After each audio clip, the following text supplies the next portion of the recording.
Hi, and welcome to Living and Learning. Today our topic is eating disorders.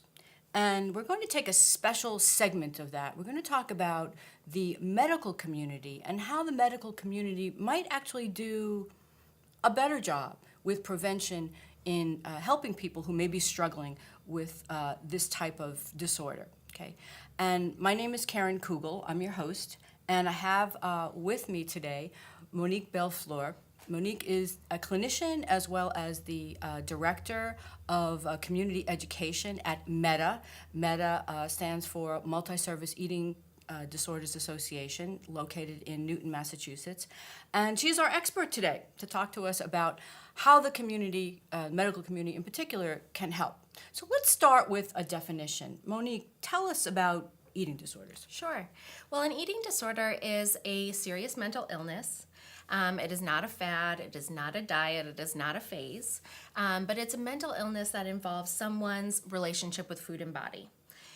So generally it means that someone has a disordered relationship with food and body, and in a way that is generally all-consuming to their mind and the way that they think about food, body, and exercise. So for example, a lot of times when I meet with clients that are struggling with eating disorders, I ask them, how much time are you spending thinking about food, body, or exercise? And a lot of times they'll say 95% of my brain space is dedicated to this. 99% of my brain space is dedicated to this. So although it can involve the physical body in so many different ways, it is a mental illness because of the way that it consumes the brain. And I remember reading somewhere that there's actually a very high mortality rate for eating disorders. There is, yep. So eating disorders are actually the most fatal mental illness. And this can be related to the physical complications of eating disorders, including cardiac arrest. It's very hard on your heart when you're not nourishing yourself or when your electrolytes are imbalanced. But it can also be related to suicide, because generally with eating disorders, it's not just an eating disorder that's going on. There's usually a lot of other stuff going on, whether that's trauma or family stress or people trying to figure out their identity, gender identity, sexual orientation, other mental illnesses like anxiety, depression, obsessive compulsive disorder are all underlying the eating disorder. I see. Okay. So it's not just, I think we think in a typical situation of an anorexic and dying from that, but you're saying no, it's actually more suicidation that is the issue. So there can be, if someone's struggling with their eating disorder and they're struggling with all these other issues in their life, the future can seem pretty bleak to them. So a death can be related to an eating disorder, can be through suicide or through the physical complications like we talked about with, we think of Karen Carpenter or something like that, of death related to heart complications or whatnot. I see. So what is the medical profession doing right now?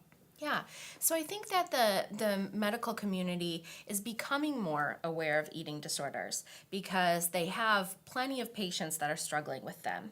But there is such a focus right now in the medical community on obesity and not necessarily eating disorders, which are in a lot of ways related to obesity, but I think there isn't as much focus as there needs to be on the danger of eating disorders.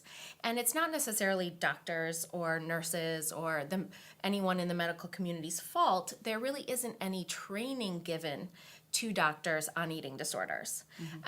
So we at MEDA are really trying to alert the medical community that eating disorders are dangerous and that doctors can really do a service for their patients by being well informed about eating disorders, and that way they can intervene earlier. I see. So how could someone in the medical community, I'm thinking of young children, right? How could they potentially give us an example of how they could help parents be aware of these things? Sure. So I think that when a doctor is working with children, a pediatrician is working with children and families, I think they have to be aware of their language and how it can affect parents. So for example, if a child comes in and they're on the high percentile of the growth chart in terms of body weight, instead of saying, oh, you really better put your child on a diet, they're really becoming a little chubby, instead of saying it that way, and instead of saying it in front of the child, taking them aside, taking the parent aside, and talking with them more about their relationship to food and body in the household. What foods are available in the household? What is the family's relationship to food? Are you guys doing family dinners? Is everyone scattered all over, going to soccer practice and school and whatnot, and everyone isn't eating together? Is there actually not a lot of access to food in the house? Because all of those things affect someone's relationship to food and their body weight and shape. There's also a genetic component. So doctors can ask the family members, have most people in your family lived in larger bodies? Have they not? So does this child fit into their kind of genetic familial history, or does it not? But I think a lot of times doctors are so focused on preventing obesity that they say things in front of families and parents and children that can be a trigger for the family. And I've heard many times from different clients that, when I was 10 years old, I went to the doctor's office and the doctor said I needed to lose weight. And that's when my eating disorder started. Not saying that it's ever the doctor's fault. There's always 1,000,001 issues related to why an eating disorder develops.